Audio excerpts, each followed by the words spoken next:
Saludos en el nombre glorioso y supremo del Señor Jesucristo. Para mí es un alto honor poder dirigirme a la hermosa y poderosa Iglesia Pentecostés Unida Internacional, la séptima en Pasto.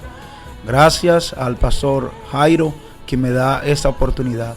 Y en esta ocasión quisiera estar compartiendo este pensamiento de la palabra de Dios basado en el libro del profeta Ezequiel, capítulo 22, versículo 30. Dice así en el nombre de Jesús: y busqué entre ellos hombre que hiciese vallado y que se pusiese en la brecha delante de mí a favor de la tierra, para que yo no la destruyese, y no lo hallé. Yo quisiera leer este mismo versículo en otras versiones para ampliar el sentido, el principio espiritual que se esconde detrás de ese texto. Una versión dice así: busqué entre los hombres a alguno que levantara un muro. Otra versión dice: busqué entre los hombres a alguien que haga algo en favor del país y que interceda ante mí. Otra versión dice: busqué entre los hombres a alguien que se pusiese al portillo delante de mí. Otra versión dice: busqué a alguien que se interponga entre mi pueblo y yo y saque la cara por él. Otra versión dice: busqué a alguien que reconstruyera la muralla de justicia que resguarda al país. Otra versión dice: busqué a alguien que sea un pacificador. Otra traducción dice: busqué a alguien que construyese un muro y que en defensa del país se mantuviese en la brecha frente a mí para evitar el juicio. Otra versión dice: busqué a alguien que se enfrente a mí e interceda a favor de la tierra. Otra versión dice: busqué a alguien que los defienda, que los proteja como una muralla, a alguien que me ruegue por ellos para que no los destruya. Es famoso este versículo de la Biblia, pero en los momentos que estamos viviendo de una pandemia que ha traído una crisis sanitaria y una crisis económica, debemos tenerlo en cuenta más que nunca antes. Cuando usted estudia el libro de Ezequías, se va a dar cuenta que había muchos pecados, el cual el profeta había denunciado. El pueblo se había vuelto sanguinario, idólatra. La corrupción de los gobernantes era algo que se había convertido en algo normal. El maltrato a los huérfanos, a las viudas y a los extranjeros, el desprecio a los pobres, las calumnias, los insectos. Dice que se acostaban con las madrastras, con la nuera, con la hermanastra. Había usura, avaricia. Los sacerdotes se contaminaron, los profetas mintieron.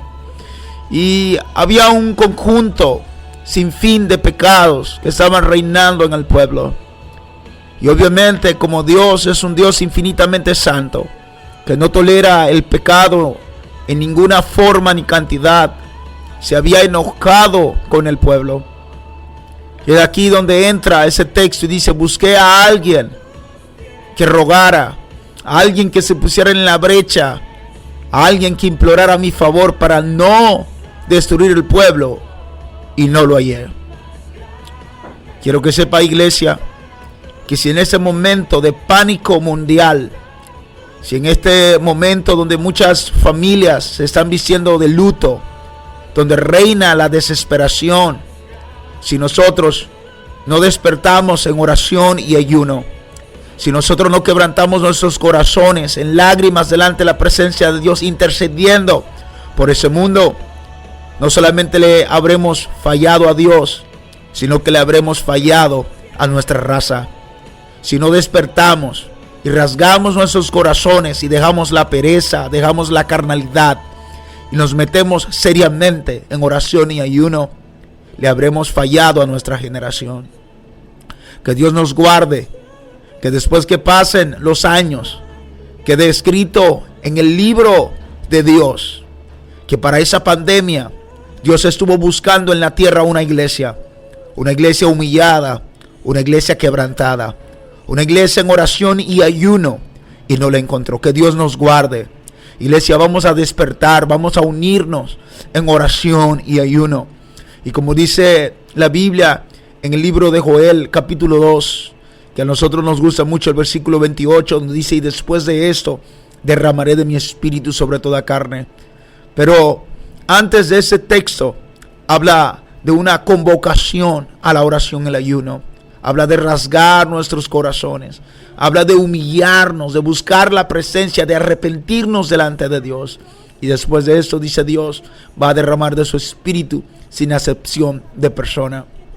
Todos los avivamientos grandes empezaron con un espíritu de arrepentimiento, un espíritu de quebrantamiento.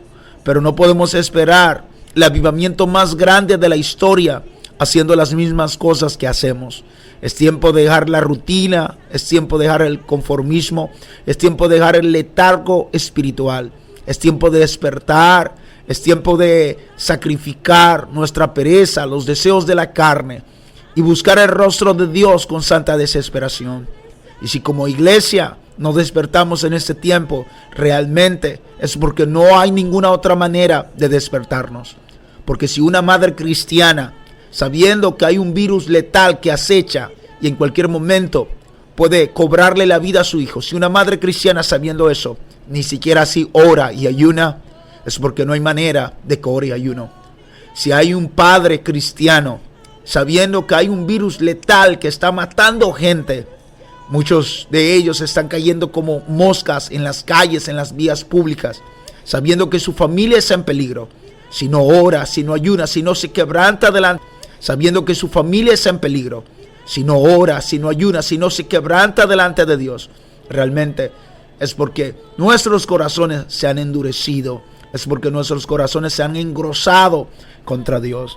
Iglesia, es tiempo de ponernos en la brecha, es tiempo de rogar, es tiempo de suplicarle a Dios para que Dios apacigüe su indignación contra ese mundo de pecado y que Dios restaure la paz. Sabemos que estos son tiempos proféticos, sabemos que la palabra de Dios se tiene que cumplir y sabemos que es inevitable, pero también sabemos algo, y es que mientras la iglesia esté en la tierra, ese mundo tiene esperanza. Por causa de nosotros, real sacerdocio, linaje escogido, pueblo adquirido por Dios, Dios va a calmar, Dios va a postergar sus juicios.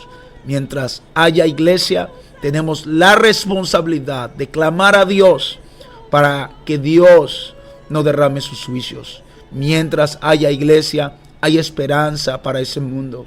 Los oídos de Dios están atentos en este momento para escuchar el clamor de la iglesia.